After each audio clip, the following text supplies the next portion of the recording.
দয়াল নবী যেদিন পৃথিবীর থেকে বিদায় নিলেন, পৃথিবীর থেকে বিদায় নিলে রূহ মুবারক আজরাইল কবজ করেছিল। রূহ কবজ করে বাবাজি মানুষের রূহ ইল্লিনে অথবা সিজ্জিনে থাকে, দোজাখার মধ্যে থাকে। নবীর রূহ কোথায় রাখবে?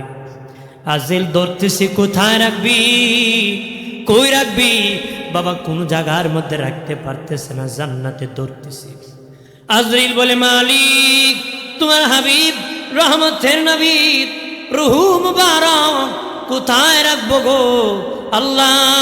আমি কোনো জায়গা পাইতেছি না, ওই রূহ নিয়ে ধরতেছি। আল্লাহ বলেন, আজরাইল আমার হাবিবের রূহ রাখার মতন কোনো জায়গা আমি বানাই নাই, কোনো জায়গা বানায় নাই।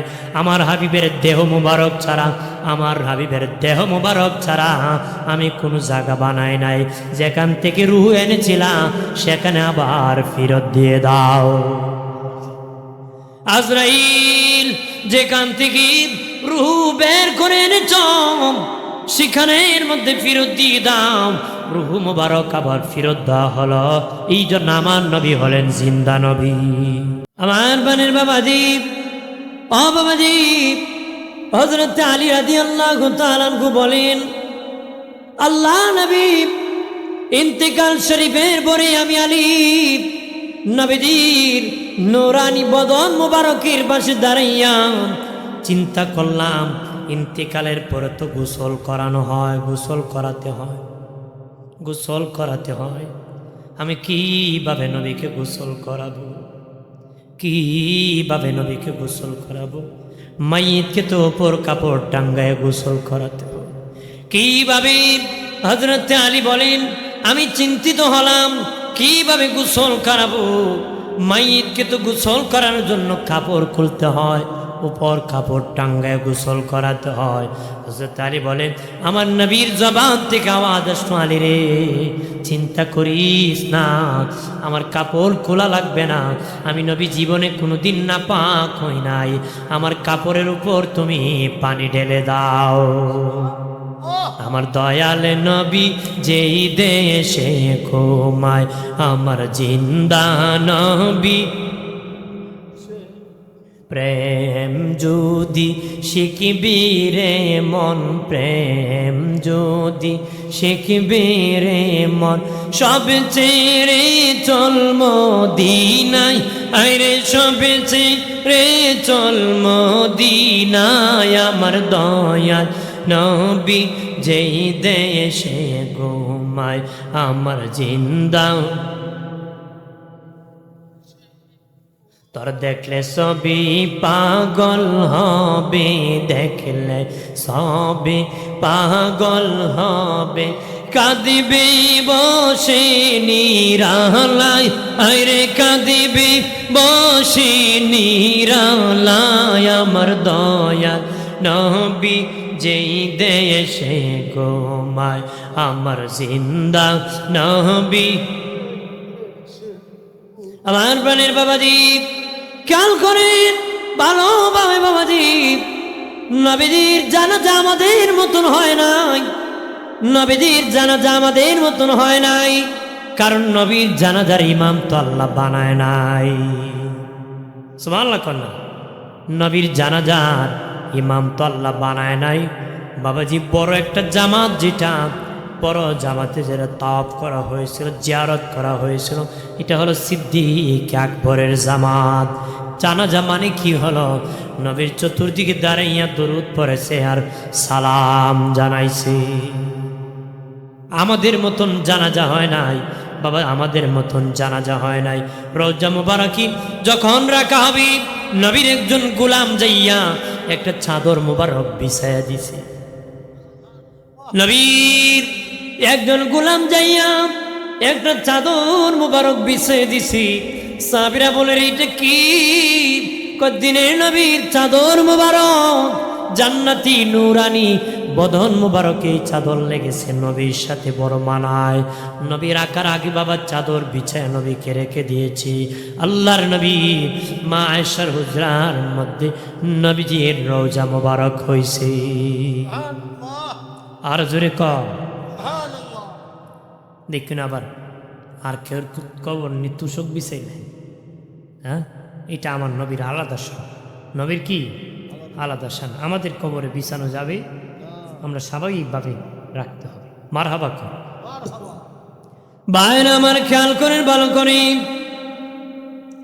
নবীর বিদায়ের পরে আম্মা জান আয়েশা হুজরা শরীফে থাকতেন।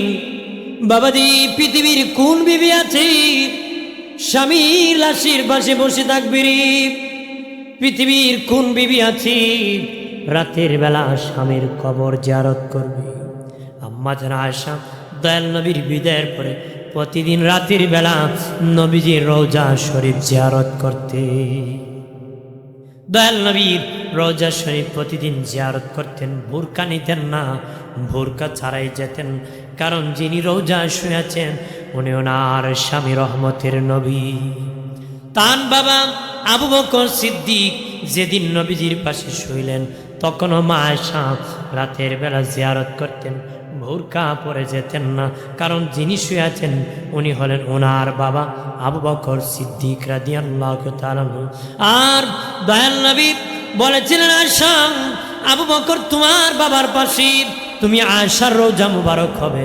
কিন্তু বাবা আয়েশা সিদ্দিকার রওজা হয় নাই। কারণ কি জানেননি? হযরত ওমর ফারুক রাদিয়াল্লাহু তাআলা আনহু শাসন আমলে বাবাজি মসজিদ নববীতে উনি বাবা ইমামতি করতেছেন। নামাজ অবস্থান মুনাফিকরা মুনাফিক মুসল্লি ওনার উপর অতর্কিত আঘাত শুরু করছেন নামাজের ভিতরে। খলিফাতুল মুসলিমিন আমিরুল মুমিনিন হযরত ওমর ফারুক রাদিয়াল্লাহু তাআলা আনহুকে নামাজের মধ্যে অতর্কিত আঘাত শুরু করছে। ওনার যখন রক্ত যাওয়া শুরু হয়েছে উনি দেখলেন আর ইমামতি করতে পারব। নবীর সাহাবীদেরকে এইভাবে শহীদ করা হয়েছিল। উনি দেখেন আর ইমামতি করতে পারবো না রে। মনে মনে বলতেছেন, আমি ওমর শহীদ হয়ে যেতে পারি, আমার নবীর মসজিদ নববীর জামাত বন্ধ হতে পারে না। সুবহানাল্লাহ। পিছনে একজন সাহাবী হাতের মধ্যে ধরে টান দিয়ে ইমামতির মুসল্লা দাঁড় করে বলতেছেন, এই নবীর সাহাবী, আমি ওমর শহীদ হয়ে যেতে পারি, আমার নবীর মসজিদের জামাত বন্ধ হতে পারে না। আর জোরে। উনি বাবা অসুস্থ হয়ে বাড়ি ফিরে গেলেন। ওনার ছেলে আব্দুল্লাহ বলে, বাবা খবর কি? কই বাবা বাঁচবো না রে। কই কি খবর? কই ইসলামের প্রথম খলিফা আল্লাহ নবীর পাশে ঘুমাইছেন, আমি তো দ্বিতীয় খলিফা, আমার ইচ্ছা ছিল প্রথম খলিফার পাশে ঘুমাবো, নবীর পাশে। কেমনে ঘুমাবো? আল্লাহ নবী আয়েশা সিদ্দিকাকে কবরের জায়গা দিয়ে গেছেন।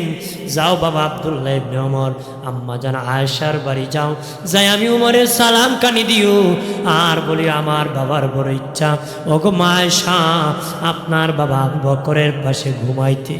আপনি যদি আপনার জায়গাটা আমার বাবাকে দান করে দিতেন তাহলে আমার বাবা ঘুমাইতো। ঠিক ওই মুহূর্তে আব্দুল্লাহ ইবনে ওমর রাদিয়াল্লাহু তাআলা আনহু দৌড়ে মা আয়েশার কাছে বললেন, আমার বাবা ভীষণ অসুস্থ হয়ে পড়েছেন। আমার বাবা বলেছেন, খলিফা, প্রথম খলিফা আপনার বাবা আবু বকর সিদ্দিক আল্লাহ নবীর পাশে ঘুমাইছেন। আমার বাবার বড় আশা আপনার বাবা আবু বকরের পাশে ঘুমাইতে, আমার বাবা ওমরের বড় আশা। কিন্তু নবীজি আপনাকে রওজা মুবারকের জায়গা কানে গিয়েছেন, আপনি যদি আমার বাবাকে দান করে দিতেন তাহলে আমার বাবা সেখানে ঘুমাইতেন। দুনিয়ার সব দেওয়া যায়, নবীর পাশে রওজা কবরের জায়গা দেওয়া যায় না। মা আয়েশা বিনয় বিনয় চোখের পানি ছেড়ে কান্দি দেখে বলে, আব্দুল্লাহ ইবনে ওমর রে, যা যা, আমি আয়েশার সালাম কানি দিস। আমি যদি কবরের জায়গা না দিই, হাসরের দিন আমার নবী যদি জিগায়, আয়েশা রে, তোমার আমি দিয়ে গিয়েছিলাম, আমার বন্ধু ওমর চেয়েছিল ঘুমাইতে, তুমি তো পারলে দিয়ে দিতে পারতে। আমার বাবা আবু বকর যদি বলেন, মা, আমার বন্ধু ওমর আমার পাশে ঘুমাইতে চেয়েছি, তুমি তো ইচ্ছা করলে দিয়ে দিতে পারতা, কেন দাও না? আব্দুল্লাহ ইবনে ওমর রে, আমি লজ্জায় সেদিন পরে যাব, এটা হতে দিব না। যাও, তোমার বাবা ওমর ইবনুল খাত্তাব কি আমি আয়েশার সালাম কানে দিবা আর বলে দিবা আমার কবরের জায়গা তোমার বাবা ওমরকে আমি দান করে দিছি। ঠিক আব্দুল্লাহ ইবনে ওমর আসিয়া বলতেছে, আব্বা, আয়েশা সিদ্দিকা আপনাকে কবরের জায়গা দিয়ে দিছি। হযরত ওমর বলে, আব্দুল্লাহ ইবনে ওমর রে, আমার ঠিক হয় না এই প্রস্তাবটা দেওয়া, আমি এখন বাদশাহ, বলা আমার ঠিক হয় না রে, এটা উচিত হয় না। তবে শুন, আমি ওমর যেদিন ইন্তেকাল হয়ে যাব সেদিন আমি তো আর বাদশাহ থাকবো না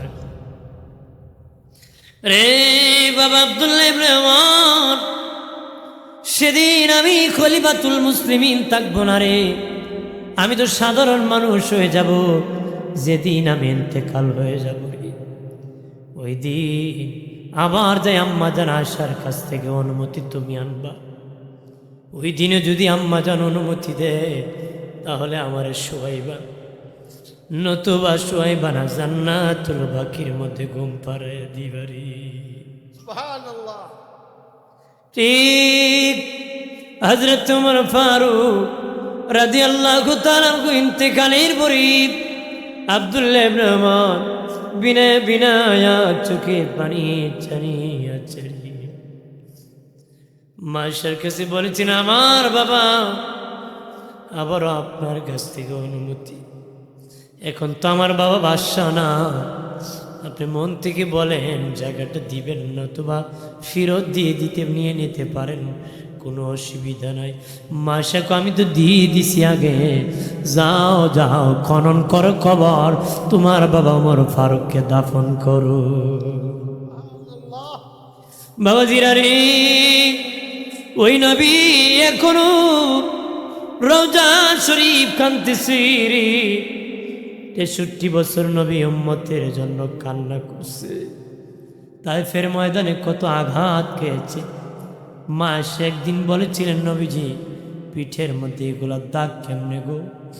নবী বসন্ত হয়েছিল নাকি? নবী আয়েশারে, এটা হলো তায়েফের এই ঢিলের দাগ, আমাকে আঘাত করেছিল, এই আঘাতের দাগ আমার উম্মতের জন্য আমি কষ্ট করেছি। তায়েফের যুবকেরা ঢিল মারতে মারতে পাথর মেরে মেরে বেহুশ করে ফেলে দিয়েছি, আবার হুশ হয়েছি, আবার ফেলে দিছি, আবার উঠেছি। এইভাবে নবী বিনয় বিনয় কাঁদতেছে। মা এসে নবী কাঁদেন কেন গো? বিছানা মনে হয় ভালো না, বালিশ মনে হয় ভালো না, ঘুম মনে হয় নাই, এই জন্য কান্না করতেছে। নবী আয়েশা, গভীর রজনীতে আমার গুনাহগার উম্মতের কথা খেয়াল হয়ে গেছে। আয়েশা রে, ওরে আয়েশা, খাওয়ার জন্য কাঁদতেছি না রে, আমার দিয়ে খেজুর গাছের চাল দিয়ে আমি বালিশ বানাইছি শক্ত, এই জন্য কাঁদতেছি। আমি যে শক্ত বিছানায় ঘুমাইছি রে, এই জন্য কাঁদি না। আমি আমার গুনাহগার উম্মতের জন্য কান্না করতেছি। 63 বছর কান্না করছে, আজও রওজা উম্মতের জন্য কান্না করতেছে। আল্লাহর ওলি মনসুর হাল্লাদ স্বপ্নে দেখেন নবীর রওজা পানির উপর ভাসতেছে, দেখে বলে, নবীজি গো, আপনার রওজা পানির উপর কেন ভাসতেছে? দিনে নবী বলেন, মনসুর রে, এ মনসুর, দুনিয়ার উম্মতের জন্য কান্না করেছি, আর রওজা আসার পরে কান্না করতে করতে চোখের পানি ছাড়তে ছাড়তে আমার রওজাটা সাগর হয়ে গেছে।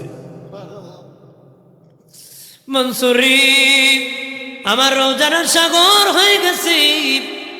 আল্লাহর ওলি মনসুর হাল্লাদ ঘুম থেকে উঠিয়া বাজারে বাজারে পাগলের মতন ঘুরে আর গান গায়, কয়, কান্দায় না, কান্দায় না নবীকে, কান্দায় না, কান্দায় না নবীকে, নবীকে কাঁদাইলে কাঁদবা হাসরে নবী কে কাঁদাইলে কাঁদবা হাসরে আল্লাহ ও মদিনারি মাটি যদি হইতাম নবীজিকে সিনায় দরে রাখিতাম আল্লাহ ও মহব্বতে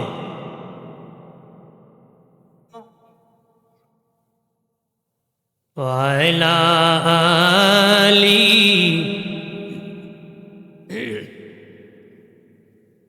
হাম্মাদ ওয়াইলা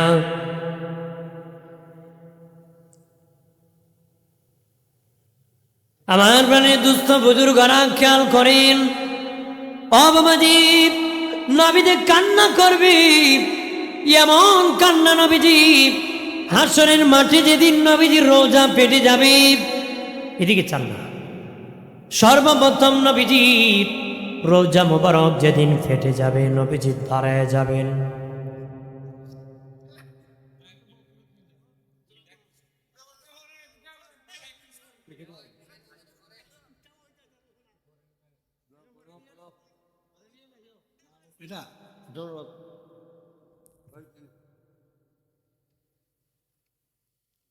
হাজিরিন জি একটু সময় দেন আর কয়েক মিনিট এরপরে দিন জি আমি আর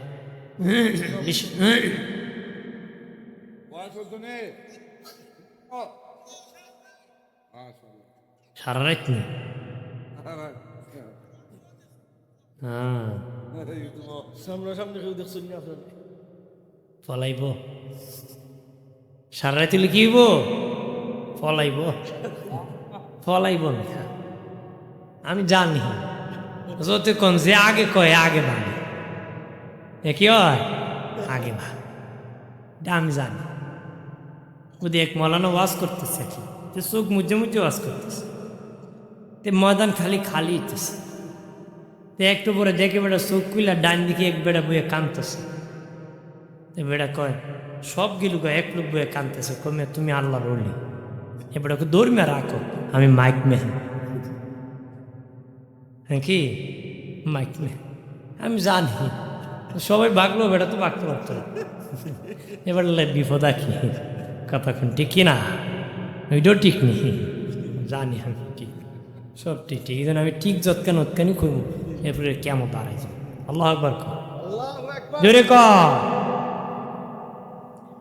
দয়াল নবীর রওজা মুবারক যেদিন পেটে যাবি নবী বলেন আমি সর্বপ্রথম হাসরের মাঠে দাঁড়াবো আল্লাহু আকবার বলেন না আর নবীজি মায়েশা বলেছিলেন নবীজি গো কি পরে দাঁড়াবেন নবী আমি হায়াতুন নবী আমার কাফনের কাপড় পরে আমি দাঁড়ায় যাব সেদিন নবীর কাফনের মধ্যে কাদা মাটি লাগা থাকবে কাদা মাটি জিবরিল আমিন বলবে নবীজি ও মায়ের নবী এই কাদা মাটি কেন গো নবী বলবেন রে জিবরিল দুনিয়া কান্না করেছি রোজা কান্না করতে করতে কবরের মাটি কাদা হয়ে গেছে ওই কাদা মাটি আমার কাফনে লেগে গেছে জিবরিল কব নবীজি হাসরের মাঠ আল্লাহ সাজাইছে আপনার সম্মান দেখানোর জন্য সম্মান প্রকাশের জন্য নবী আপনার কাফনে কাদা মাটি থাকলে হতে পারে না আমি পরিষ্কার করে দিতেছি নবী খবরদার জিবরিল আমার কাফনের মাটি পরিষ্কার করা লাগবে না আমি কাদা মাটি নিয়ে আল্লাহর দরবারে যাব আল্লাহকে দেখাবো উম্মতের জন্য কত কান্না করছি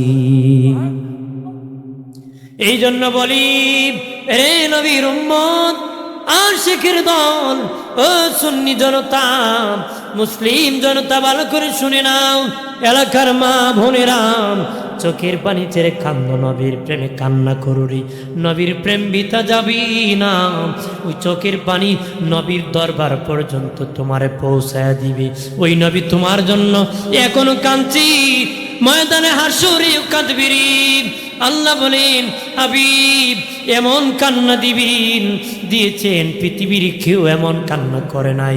বলেছে আমার নবীর ওই দিনের কান্না, ময়দানে হাসরে যে নবী কান্না করবে, পৃথিবীর সব নবী রাসূল মানুষের কান্না, এমনকি আদম নবীর 350 বছরের কান্না যদি এক পাল্লা ওঠানো হয়, আমার নবীর হাসরের মাঠের কান্না আর পানির সমান হবে না।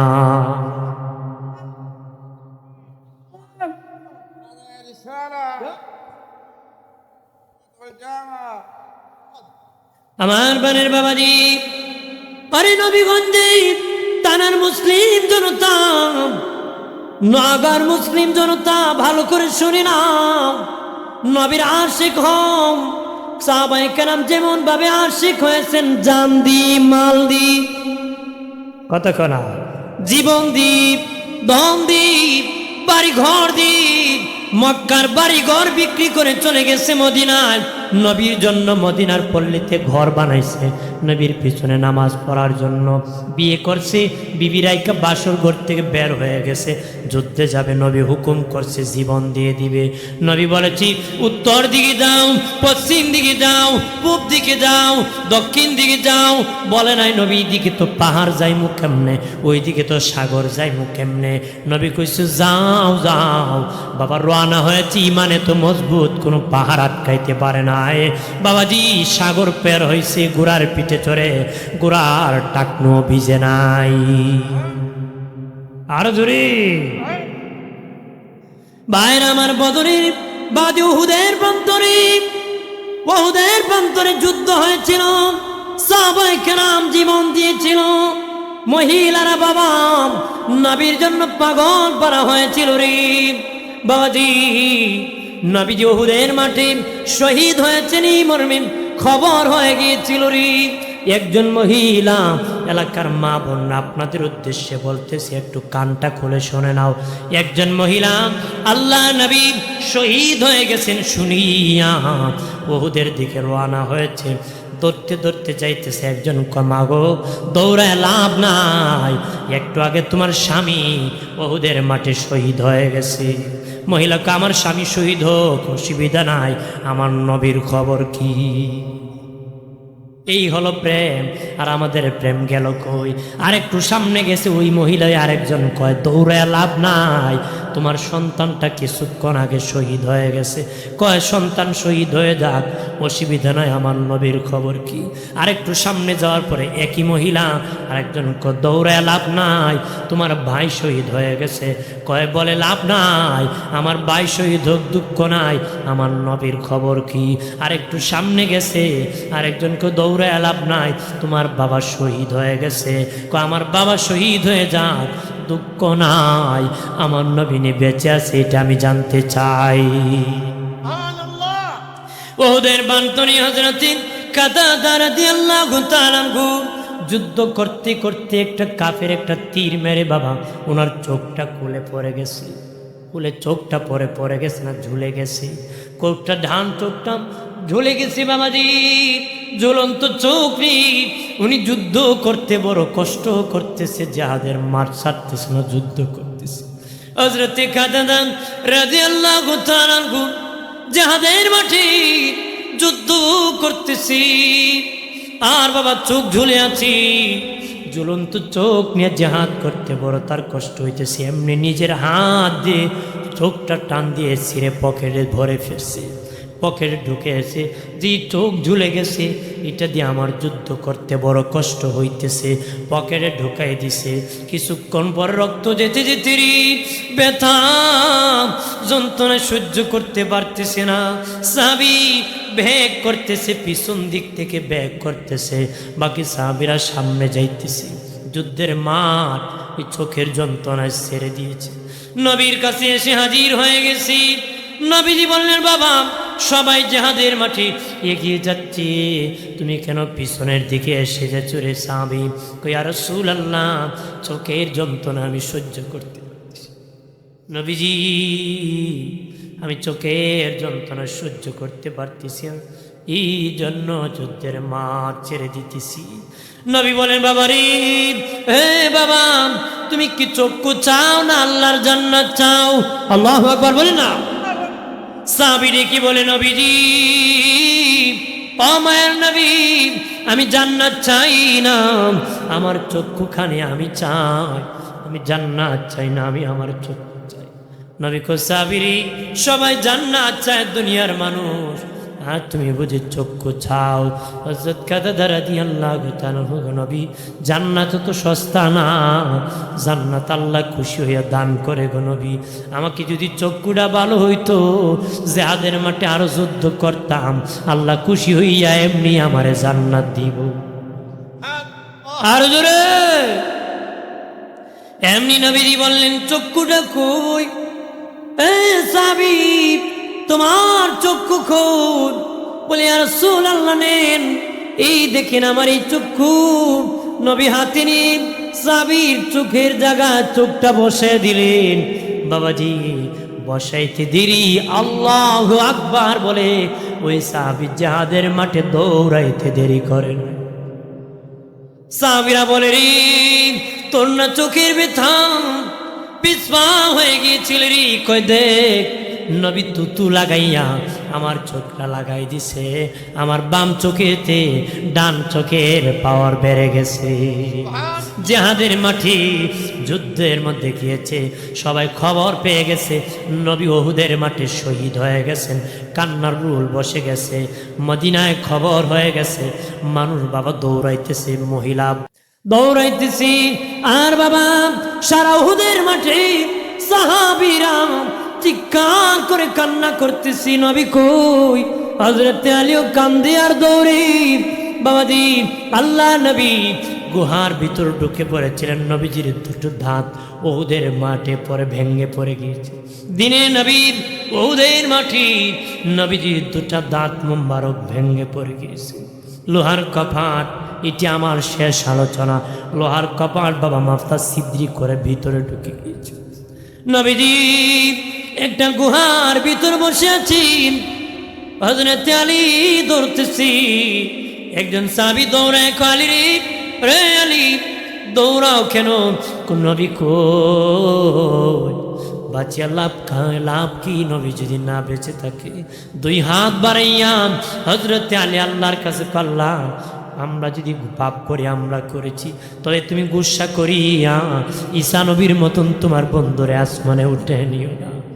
মালিক, আমি খবর চাই, আমার নবী কোথায় আছেন? একজন বলে, আলী রে, নবী অমুক গুহায় আছে, তোমার জন্য অপেক্ষা করতেছি। হযরত আলী রাদিয়াল্লাহু তাআলা দৌড়াইয়া গুহার মধ্যে যখন গেলেন, যা দেখেন নবী বসে আছেন। নবী দেখে চোখের পানি ছেড়ে কান্দে, আলী রে, কই ছিলাম? আমি তো তোমার জন্য অপেক্ষা করতেছি। হযরত আলী কান্দি, নবী কয়, আলী রে, দেখো না, আমার দুটো দাঁত ভেঙে পড়ে গেছে, লোহার কপাট আমার মাথা ছিদ্রিক হয়ে ঢুকে গেছে, বেতার যন্ত্রণা সহ্য করতে পারছি। আলী রে, এটা আমার মাথায় অনেকক্ষণ ধরে বসে আছি, আমি আর সহ্য করতে পারতেছি। তুমি পারবানি আমার লোহার কপাটটা খুলে দিতে? এমনি একজন সাহাবী রেখে বলে, ইয়া রাসূলুল্লাহ, নবীজি গো, অনুমতি দিলে আমি আপনার লোহার কপাটটা খুলে দিব। নবী বলে, ঠিক আছে, দাও। বাবা, লোহার কপাট এত ভিতরে ঢুকে গেছে, হাত দিয়ে টান দিয়ে আনার কোনো ক্ষমতা নেই, এত ভিতরে বেশি চলে গেছে। টান দিয়ে কেমনে আনবি? সাহাবী উপরের নিচের দুই পায়ের দাঁতি এইভাবে শক্ত করে কামড় মেরে ধরেছি, শক্ত করে কামড় মেরে ধরেছে। এত বিশাল মজবুত হয়ে বসে আছে, টানতেছে, আইতেছে। এত বিশাল মজবুত হয়ে বসে আছি, আসতেছি না, সাহাবীও ছাড়তেছে না। যদি ছেড়ে দিই নবীজি কষ্ট পাবেন, আর শক্ত করে ধরে একটা টান মারছি, লোহার কপাট খুলে আসছে ঠিক, কিন্তু ওই সাহাবীর দুটো দাঁত ভেঙে জমিনে পড়ে গেছে। সাহাবীর মুখ থেকে রক্ত পড়া শুরু হয়ে গেছে। মুখের মধ্যে এভাবে হাত কানে লাগাই দিছে। নবী কয়, বাবা সাহাবী কি হইল রে? বলে, হুজুর কিছু না, মনে মনে আমি যদি আমার দাঁতটা ভেঙে গেছে, নবীজি কষ্ট পাবেন, এই জন্য গোপন করে চলে গেছে। নবী কিছু না, রক্ত উহুদের মাঠে গড়িয়া গড়িয়ে যেতেছে। ঠিক ওই মুহূর্তে একজন সাহাবী আসিয়া বলে, কার রক্ত রে? এইভাবে গড়িয়া গড়িয়া উহুদের প্রান্তরে যাইতেছি। একজন বলে, আমার নবীর পবিত্র রক্ত মোবারক। এমনি তার জিহ্বা দিয়ে ছাঁটা শুরু করছে। নবী কয়, কি করতেছ? নবীজি, আপনার রক্তকে আমি হেফাজত করতেছি। নবীজি গো, নবীজি, আপনার রক্ত মোবারক আমি হেফাজত করতেছি। নবী কয়, সাহাবী তুমি আমার রক্ত পান করো নাই, তোমার জন্য জাহান্নাম হারাম করে দিছো। ওদের মাটির যুদ্ধ যখন শেষ হয়ে গেল, ও বাবাজি, নবী দাঁড়িয়ে গেলেন। দুজন সাহাবীর কাঁধে ভর করে নবী দাঁড়িয়ে গেলেন। ডাক দিয়া বললেন, এই আমার সাহাবীরা, যারা আমার সাহাবী শাহাদাত বরণ করেছেন, তাদেরকে বিনা গোসলে তোমরা কবরে নামায় দাও, বিনা গোসলে কবরে নামায় দাও। ঠিক ওই মুহূর্তে একজন মহিলা আওলা বেশে, পাগল নির্বেশে নবীজির কাছে আসে, নবীজি গো, সবাইকে গোসল ছাড়া কবর দিবেন, তবে আমার স্বামীকে গোসল ছাড়া কবর দিবেন না। নবী বলে, মারি কই তোমার বাড়ি, কই তোমার ঘর, কি পরিচয়? নবীজি, সারা মদিনার খবর হয়ে গেছি, আপনি উহুদের শহীদ, আমি আপনার সাহাবী হানজালার স্ত্রী। নবীজি, আমি আপনার স্বামী হানজালার স্ত্রী। আমার স্বামী বাসর ঘর থেকে বের হয়ে কুয়ার পাড়ে গোসল করতে গিয়েছে, গোসল না করে রিটার্ন হয়ে আমার কাছে এসে কই, বিবি তরবারিটা কই রে? তাড়াতাড়ি তরবারিটা দে। আমি বললাম, স্বামী তুমি তো না পাক, গোসল করো না, তরবারিতে কি করবারি? তখন নবী আমার স্বামী কই, বিবি রে, কার জন্য আমি গোসল করব?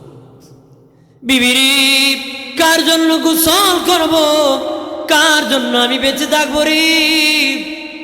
আমার দিনের নবী উহুদে শহীদ হয়ে গেছে, আমি কার জন্য গোসল করব? কার জন্য বেঁচে থাকবো? নবীজি এই ফরজ গোসল করে নাই, দৌড়ায় উহুদে চলে আসছে, শহীদ হয়ে গেছে। নবী বললেন, বাবা সাহাবীরা রে, আমার হানজালার লাশ কই? তাড়াতাড়ি বের করো রে, গোসল করায়া তারে কবরস্থ করো। এমনি জিবরিল আমিন আসিয়া বলে, নবীজি, ও মায়ের নবী, যে হানজালা আপনি হাবিবের প্রেমে পড়েন, তার গোসলের কথা বলে গিয়েছেন। আল্লাহ বলেছেন, আমার হাবিবের প্রেমে পড়ে যে হানজালা তার গোসলের কথা বলে গিয়েছে, ওই হানজালাকে দুনিয়ার সাধারণ পানি দিয়ে গোসল করাবো না, জান্নাতের পানি দিয়ে গোসল করাবো। নবী গো, ফেরেশতারা আসমানে হানজালাকে গোসল করাইতেছে, আর মালিক হানজালার গোসল চেয়ে দেখতেছি। ও নবী, দুনিয়ার তারে গোসল করানো লাগবে না, আসমানি বরকতি রহমতি পানি দিয়া ফেরেশতারা গোসল দিয়ে দিছি। নবী বলেন, সাহাবীরা রে, খবরদার, আমার হানজালাকে গোসল দেওয়া লাগবে না, তার গোসল হয়ে গেছি।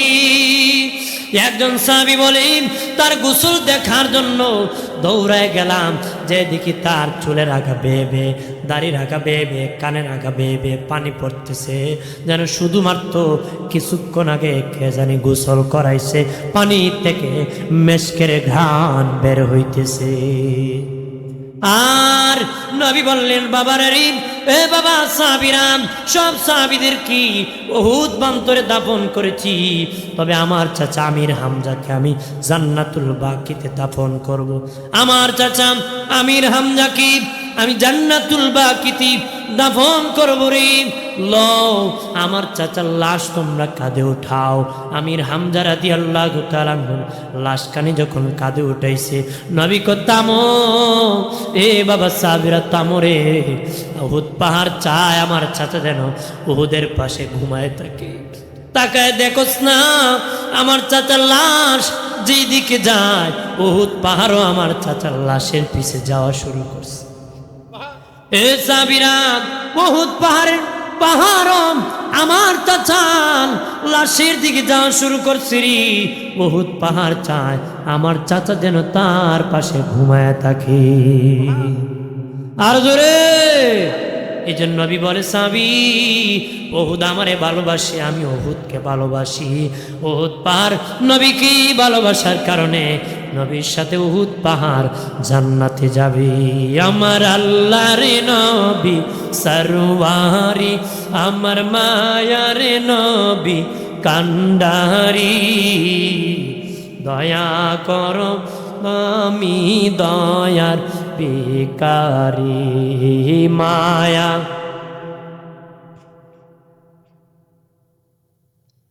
হাসরের কান্ডারি হইয়া নিয়মরে পার করিয়া, হাসরের কান্ডারি হইয়া নিয়মরে পার করিয়া, আমি কাতরে বিনয় করি, আমি কাতরে বিনয় করি, দয়া করো আমি দয়ার ভিখারি, মায়া করো। নবী সম্মান আল্লাহ বাড়াই দিছে কি? আপনি সব সমুদ্রের পানি যদি কালি বানান, সব গাছকে যদি কলম বানান, কালি শেষ হবে, কলম শেষ হবে, আল্লাহ রসুলের সম্মান শেষ হবে না, শেষ হবে। এই জন্য আমরা ওই নবীর উম্মত, যেই নবীর সম্মান আল্লাহর পরে সব নবীর উপরে, সব নবীর উপরে আল্লাহর পরই যার সম্মান তিনি আমাদের নবী।